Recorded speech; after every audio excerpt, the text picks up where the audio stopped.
घोळ नाहीये, कुठलीच नावं दुबार नाहीयेत, कुठल्याही पद्धतीचा गोंधळ नाहीये, असं खरं तर निवडणूक आयुक्तांकडून स्पष्ट करण्यात आलंय. मी तुम्हाला एक यादी दाखवतो.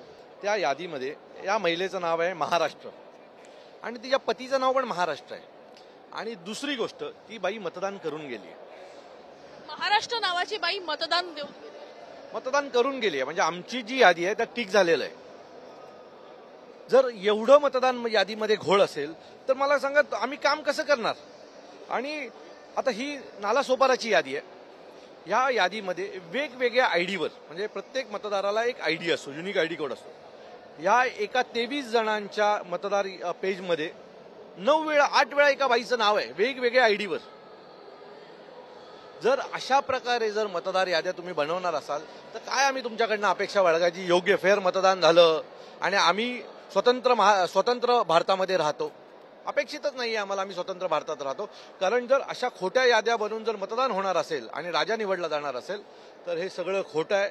मला असं वाटतंय की ह्या सगळ्यांवर एक जनआंदोलन झालं पाहिजे, लोक रस्त्यावर उतरली पाहिजेत. त्याशिवाय कोणीही